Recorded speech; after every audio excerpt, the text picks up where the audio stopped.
अनुपमा को गुनहगार समझने वाली इस राही का क्या होगा जब सामने आएगी पराग कोठारी की इस बैकआउट करने की असली वजह। नमस्कार दोस्तों, स्वागत है आपका आपके अपने चैनल हंग्री स्पिरिट्स में। हंग्री स्पिरिट्स देख रहे सारे दर्शकों का मैं अंजू शर्मा दिल से स्वागत करती हूं। तो पराग कोठारी ने कह दिया, ख्याति ने भी कह दिया कि अनुपमा जी की इसमें कोई गलती नहीं है। राही पराग जी तो पहले ही बैकआउट कर चुके थे, अनुपमा तो अब आई है, मगर वो 3 का 5 कर रही है। नहीं नहीं, वहां पे मिले होंगे, वहां पे माँ ने कहा होगा बैकआउट करने के लिए, मगर कहानी कुछ और है दोस्तों। जब ये कहानी, ये सच सामने आएगा तो राही को क्या ही मिलेगा रोने के लिए, मुझे नहीं पता।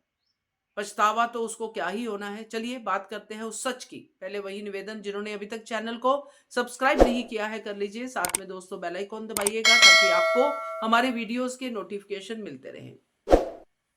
अब सीन टू सीन सोचते हैं कि पराग कोठारी ने अनुपमा के यहां आने से पहले ही बैकआउट क्यों किया, क्योंकि ये अनुपमा के लिए भी सरप्राइज ही था। जब पराग कोठारी ने कहा कि मैं तो पहले से ही वापस ले चुका हूं सब कुछ, यानी कि मुझे ये प्रोजेक्ट में अब हाथ नहीं डालना है, अनुपमा भी हैरान हो गई। उसको भी पता नहीं था, क्योंकि जो पराग कोठारी और अनुपमा की लास्ट मुलाकात हुई थी कान्हा जी के मंदिर में, वहां तो पराग कोठारी अनुपमा के हाथ जोड़ रहा था कि अनुपमा जी बचा लीजिए, और फिर वो गया रजनी से मिलने। जो सीन हमें अभी तक नहीं दिखाया गया है वही सीन है जो राही की आई ओपनिंग के लिए जरूरी है, क्योंकि वहीं पे पराग कोठारी ने डिसाइड किया है कि मैं अब ये प्रोजेक्ट नहीं करूंगा। क्योंकि रजनी यहां पे पराग कोठारी की पोल खोलने की बात करेगी, क्योंकि कॉलेज के फ्रेंड्स हैं, कॉलेज का प्यार है, तो रजनी देसाई नेता है, उसको तो इन सब बातों का फायदा ही मिलने वाला है।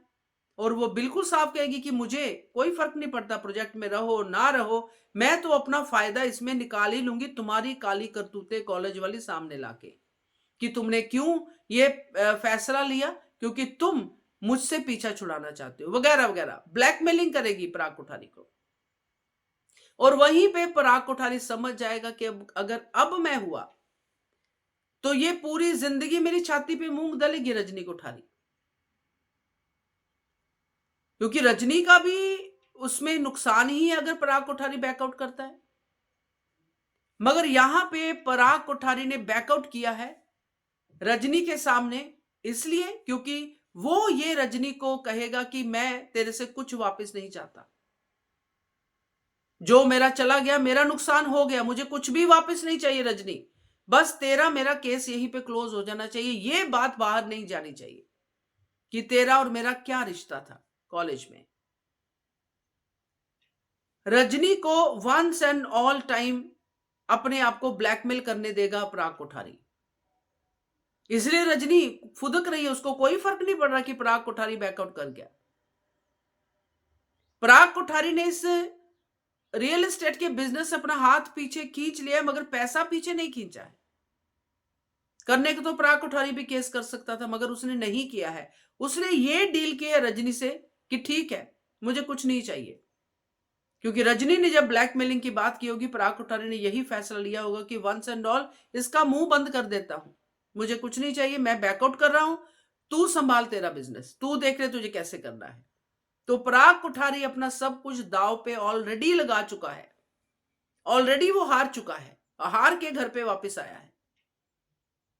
तो अब वो पैसे का इंतजाम कर रहा है, सब कर रहा है, इधर उधर भाग दौड़ कर रहा है, क्योंकि उसको उस पैसे की कोई उम्मीद ही नहीं है। और जब ये सच अनुपमा सामने लाएगी कि पराग कोठारी को रजनी ने ब्लैकमेल किया है और क्यों किया है, जब ये वजह सामने आएगी तो पता चलेगा राही को कि मेरी मां कितनी सही और मैं कितनी गलत, हमेशा की तरह। तो मजा आएगा देखने में दोस्तों। क्या कहते हो आप कमेंट कीजिएगा। देखते रहिए channel hungry spirits. Thank you so much. Subscribe to our channel by clicking the subscribe button. Click the bell button and enjoy the latest uploads from our channel.